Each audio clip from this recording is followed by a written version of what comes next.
Pass होण्याची प्रक्रिया समजून घेऊ. कलम 198 नुसार धनविधेयक मांडलं जात असतं. याचबरोबर आपण सुरुवातीला सामान्य विधेयक बघितलं. सामान्य विधेयकासंदर्भात एक बाब लक्षात ठेवणं आवश्यक आहे. राज्य सूची असेल, समवर्ती सूची असेल किंवा केंद्र सूची असेल, या विषयावरती राज्य विधिमंडळ किंवा केंद्रीय कायदे मंडळ हे कायदे करत असते. यांची विषय वाटणी केलेली आहे. जे काही सूची आहे, लिस्ट आहे, विषय आहे, यानुसार 1950ला ज्यावेळेस घटना लागू झाली त्यावेळेस ही जी विषय वाटणी होते, सब्जेक्ट जे होते ते बघा कशा पद्धतीने वाटलेले गेले होते. सुरुवातीला सेंट्रल लिस्ट तयार करण्यात आली, त्यामध्ये 97 विषय टाकण्यात आले. त्यानंतर स्टेट लिस्ट तयार करण्यात आली, त्यामध्ये 66 विषय टाकण्यात आले. त्यानंतर कॉन्करंट लिस्ट टाकण्यात आली, समवर्ती सूची टाकण्यात आली, यामध्ये 47 विषय टाकण्यात आले. पुढे चालून कालांतराने यामध्ये बदल होत गेला. 2020 पर्यंत जर आपण विचार केला तर सध्या सेंट्रल लिस्टमध्ये म्हणजे केंद्र सूचीमध्ये 98 विषय आहे. मधल्या काही कालावधीपर्यंत याच्यामध्ये 100 विषय झालेले होते. काही पुस्तकात तेही तुम्हाला अजून आढळतील 100 सब्जेक्ट. परंतु आता GST नंतर ही विषयांची संख्या झालेली आहे 98. मग यामध्ये सुरुवातीला 97 विषय होते, आता सध्या 98 विषय झालेले आहे. स्टेट लिस्टमध्ये राज्य सूचीमध्ये 66 विषय होते, यातले काही विषय कमी करण्यात आले आणि ही संख्या झालेली आहे 59. यानंतर जी समवर्ती सूची आहे, ज्या सूचीवरती केंद्र आणि राज्य दोघंही कायदा करू शकतो, त्यामध्ये 47 विषय होते. 47 विषयापैकी नंतर यामध्ये बदल करण्यात आला आणि हे विषय यांची संख्या वाढवण्यात आली 52 पर्यंत. एक सगळ्यात महत्त्वाची बाब ही या ठिकाणी ही आहे की केंद्र, जे काही केंद्र असेल, केंद्रीय कायदे मंडळ असेल, हे केंद्र सूची आणि समवर्ती सूची यावरती कायदा करू शकतं. या तिन्हीमध्ये जे विषय समाविष्ट नाही असे विषय जे भविष्यात निर्माण होऊ शकतात, सध्या या लिस्टमध्ये हे विषय नाही असे सब्जेक्ट, विषय, हे यांना म्हटलं जातं शेषाधिकार. यांना काय म्हटलं जातं? शेषाधिकार. आणि शेषाधिकार म्हणजेच जे विषय यामध्ये समाविष्ट नाही, ज्यांचं नाव या यादीमध्ये नाही, असे भविष्यात निर्माण होणारे विषय हे शेषाधिकार म्हणून ओळखले जातात. आणि हे शेषाधिकार याच्यावरती कायदा करण्याचा अधिकार हा केंद्राला असतो. केंद्राच्या मनावरती असणार की तो विषय केंद्र सूचीमध्ये टाकायचा की राज्य सूचीमध्ये टाकायचा की समवर्ती सूचीमध्ये ठेवायचा. मग त्यानुसार या विषयांची संख्या काय होत जाणार? कमी जास्त होत जाणार. शेषाधिकार हा पूर्णपणे केंद्राकडे असतो, केंद्रीय कायदे मंडळाला असतो. आपण सामान्य विधेयक बघितलं. सामान्य विधेयक राज्य विधिमंडळ कायदा करत असताना स्टेट लिस्ट आणि जी समवर्ती सूची आहे या दोन सूचीवरती कायदा करू शकतो. जे महत्वाचे जे विषय आहे केंद्रीय लेवलवरती, यामध्ये परराष्ट्र असेल, दळणवळण असेल, यासारखे जे विषय आहे हे विषय केंद्र सूचीमध्ये ठेवण्यात आले नाही. लोकल विषय हे स्टेट लिस्टमध्ये ठेवण्यात आले.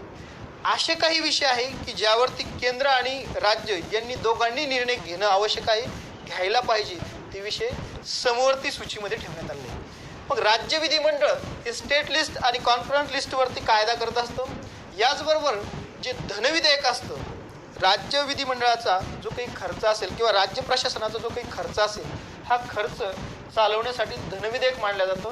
हे धनविधेयक असेल, हे धनविधेयक आणि वित्त विधेयक यामध्ये फरक असा असेल, प्रॉपरली जो पैसा असेल हा पैसा खर्च करण्याचा पावर विधिमंडळाला धनविधेयकानुसार मिळत असते.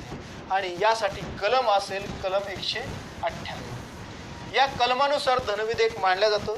धनविधेयक मांडण्याची जी प्रक्रिया आहे ते राज्यपाल घडवून आणत असतात. राज्यपालांची ही जबाबदारी असते की त्यांनी धनविधेयक मांडण्याची प्रक्रिया घडवून आणणे. यासाठी जे राज्याचे वित्तमंत्री असतात त्यांच्याकडे ही जबाबदारी सोपवली जाते की त्यांनी धनविधेयक मांडण्याची जी की व्यवस्था आहे ती पूर्ण करणे. परत या संदर्भात महत्त्वाचा नियम हा आहे, धनविधेयक नेहमी विधानसभेतच मांडावं लागत असतं. विधानसभेमध्येच धनविधेयक मांडलं जातं. विधान परिषदेमध्ये धनविधेयक मांडलं जात नाही. केंद्रामध्ये सुद्धा आपण बघितलं लोकसभेमध्येच धनविधेयक मांडलं जातं. राज्यसभेमध्ये अशा पद्धतीचं धनविधेयक मांडलं जाऊ शकत नाही. एखादं विधेयक धनविधेयक आहे की नाही हे ठरवण्याचा अधिकार हा विधानसभेचे जे काही सभापती असतात यांना असतो. विधानसभेच्या सभापतीने एखादं विधेयक धनविधेयक आहे हे डिक्लेअर केल्यानंतर त्यावरती कोणत्याही कोर्टामध्ये कोणताही व्यक्ती या ठिकाणी ऑब्जेक्शन घेऊ शकत नाही. म्हणजे धनविधेयकाची डेफिनेशन करण्याचा अधिकार हा विधानसभेला असतो, विधानसभेच्या सभापतीला असतो. हे विधेयक या ठिकाणी मांडलं गेल्यानंतर या प्रक्रियेतून जात असताना विधानसभा त्याला सहमती देते. विधानसभेने सहमती दिल्यानंतर हे विधेयक विधान परिषदेकडे सहमतीसाठी येतं. विधान परिषद या संदर्भात काही महत्त्वाचे निर्णय घेऊ शकतं.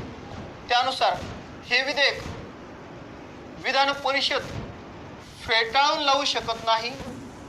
याचबरोबर यामध्ये काही सुधारणा काही बदल करू शकत नाही. यांनी तयार केलेलं जे मनी बिल असेल या बिलामध्ये कोणत्याही प्रकारची दुरुस्ती सुधारणा किंवा बदल हे या ठिकाणी विधान परिषद करू शकत नाही. हे काही सूचना या ठिकाणी सुचवू शकतात. त्या सूचना स्वीकारायच्या की नाही स्वीकारायच्या या पूर्णपणे विधानसभेच्या मनावरती असतात.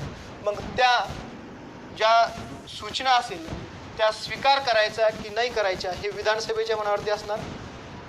दुसरा एक महत्त्वाचा नियम या संदर्भात असा आहे, धनविधेयक विधानसभेने पास केल्यानंतर ते विधान परिषदेकडे पाठवल्यानंतर 14 दिवसाच्या आत यावरती विचार करणं विधान परिषदेवरती बंधनकारक असतं.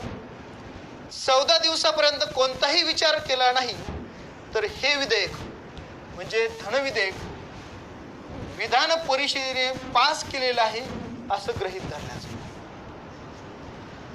आणि नंतर हे विधेयक आता राज्यपालाच्या सहमतीसाठी हे राज्यपालाकडे येत असतं, पाठवलं जात असतं. धनविधेयक हे नेहमी सरकारी विधेयक असतं. विधेयक कोण मांडतो यावरून त्याचे दोन प्रकार पडतात, खाजगी विधेयक आणि सरकारी विधेयक. मंत्र्याव्यतिरिक्त इतर कोणत्याही सदस्याने मांडलेलं विधेयक हे खाजगी विधेयक असतं. मंत्र्यांनी मांडलेलं जे विधेयक असतं ते सरकारी विधेयक असतं. आणि धनविधेयक नेहमी सरकारी विधेयक असतं. म्हणजे सरकार हे धनविधेयक मांडणार, मंत्री हे धनविधेयक मांडणार. राज्यपालाकडे या संदर्भात काही ऑप्शन तयार होणार. धनविधेयक जे असेल राज्यपाल याला सहमती देतात. सहमती दिल्यानंतर त्याच्या अंमलबजावणीला सुरुवात होते. अपवादात्मक परिस्थितीमध्ये त्याची सहमती धनविधेयकाची सहमती राखून ठेवल्या जाऊ शकते. ज्यावेळेस ही प्रक्रिया चालू असतानाच जर सरकार अल्पमतामध्ये आलं किंवा सत्तांतर होण्याची जी शक्यता जर असेल यावेळेस हे जे धनविधेयक आहे हे धनविधेयक या ठिकाणी राज्यपाल सहमती द्यायचं तो राखून ठेवतो. परंतु धनविधेयक पुनर्विचारासाठी तो परत पाठवत नसतो. या तीन महत्त्वाच्या ज्या बाबी आहे धनविधेयकासंदर्भात, धनविधेयक सहजासहजी राज्यपाल या ठिकाणी सहमती देतात. कारण धनविधेयकची जी प्रक्रिया आहे ती घडवून आणण्याची जबाबदारी ही राज्यपालाची असते. अपवादात्मक परिस्थितीमध्ये राज्यपाल सहमती द्यायचं तो राखून ठेवू शकतो. तिसरा एक पर्याय राज्यपालाकडे हा असतो की जे की एखाद्या सिच्युएशनमध्ये जर सरकार यामध्ये अल्पमतामध्ये आलेलं असेल त्या सिच्युएशनमध्ये तो सहमती द्यायचं राखून ठेवतो. याचबरोबर जे धनविधेयक असेल धनविधेयक राज्यपाल पुनर्विचारासाठी विधिमंडळाकडे पाठवत नसतो. ह्या प्रमुख बाबी धनविधेयकासंदर्भात असतात. या ठिकाणी राज्य विधिमंडळाची कायदा निर्मितीची जी प्रक्रिया आहे ती आपण या ठिकाणी समजून घेतली. धन्यवाद.